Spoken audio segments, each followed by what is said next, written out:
Saudara, kita akan lanjutkan perbincangan soal Presiden ke-7 Republik Indonesia Joko Widodo yang hari ini melaporkan ke polisi terkait dengan dugaan kasus tuduhan ijazah palsu. Telah bergabung bersama kami, sudah ada mantan Menpora, ada Pak Roy Suryo. Selamat pagi, Mas Roy. Selamat pagi, Mas Roy. Yo, selamat pagi, Mbak Adisti. Ya, Mas Roy, Anda sudah mendengar informasi. Selamat pagi, Mbak Adisti. Ya, Anda sudah mendapat informasi soal Presiden ke-7 Republik Indonesia Joko Widodo ke Polda Metro Jaya untuk melaporkan sejumlah orang terkait dengan dugaan kasus tuduhan ijazah palsu. Respon Anda seperti apa? Ya, saya sudah mendengar tadi, jadi saya meskipun kami di tengah-tengah acara deklarasi di Gedung Juang, tapi alhamdulillah saya juga sempat tadi lihat live streaming ketika ada breaking news Joko Widodo selaku Presiden ke-7 Republik Indonesia itu tadi melaporkan kami gitu ya di Polda Metro Jaya. Tanggapan saya bagus ya. Jadi dengan begini nanti seluruh rakyat Indonesia itu bisa menyaksikan bagaimana seorang pelapor itu harus membuktikan juga bahan-bahan yang dia miliki. Dalam hal ini adalah ijazahnya yang kita pertanyakan ataupun kita duga itu tidak benar alias palsu. Jadi saya kira bagus, Mbak. Jadi lanjutkan saja dan nanti kita uji dengan teknologi, kita uji dengan kebenaran dan mohon untuk tidak ada kriminalisasi. Itu aja, Mbak Adisti. Oke, kalau dari rekan-rekan media sih teman-teman wartawan belum ada nih siapa saja yang kemudian dilaporkan atau menjadi terlapor. Tapi apakah sudah ada masuk ke telinga Anda begitu Anda dan kawan-kawan atau juga masuk ke dalam nama yang dilaporkan begitu, Mas Roy?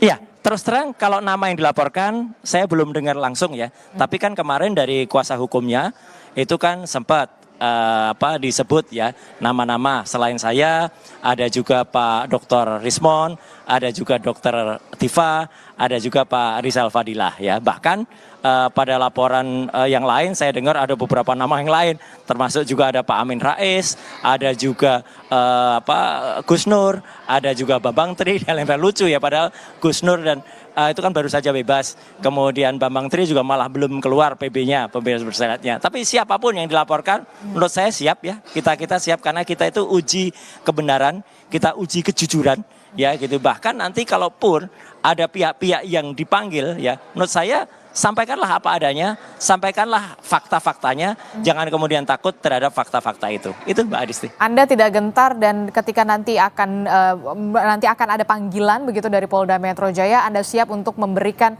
ya. Anda sebagai ahli begitu?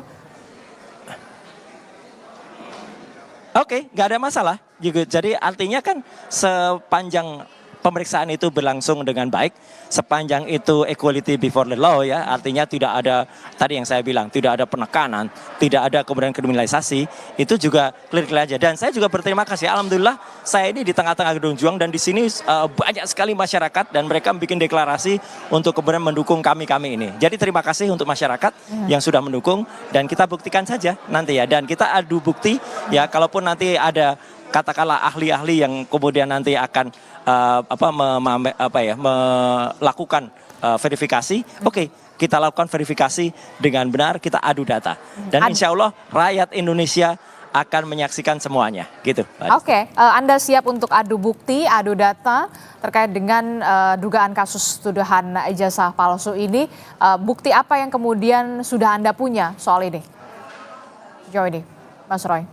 Oke, jadi yang jelas adalah saya sudah melihat primary evidence ya. Saya sudah melihat primary evidence itu adalah bukti primer asli ya. Bukti primer itu bukti beneran yang saya pegang sendiri, yaitu yang skripsi bertuliskan Joko Widodo yang ada di Universitas Gadjah Mada pada tanggal 15 April. Kalau skripsinya saja kayak gitu ya, itu skripsinya palsu kayak gitu ya, itu bahkan tidak ada lembar pengesahan, maka tidak mungkin timbul ijazah. Jadi kalau skripsinya seperti itu ya, maka pasti ijazahnya palsu ya. Kalaupun nanti ada ijazah yang kemudian dalam tanda kutip itu bisa dibuktikan ya, dan ternyata ijazah itu mungkin dibuat dengan sangat rapi, kita sangat mempertanyakan kenapa bisa UGM mengeluarkan ijazah dengan skripsi yang abal-abal semacam itu. Jadi skripsinya saya katakan abal-abal ya. Saya Dr. Rismon sudah memeriksa sendiri, bahkan sudah kita lakukan uji fisik dan uji forensik terhadap skripsinya gitu, dan jelas sekali bahwa skripsinya itu banyak sekali kesalahan, banyak sekali keganjilan, termasuk tidak ada lembar pengasahan, nama dosen pembimbing yang salah ya, kemudian ada ketikan Times New Roman, bahkan berbagai hal lain yang nanti akan kita sampaikan di persidangan.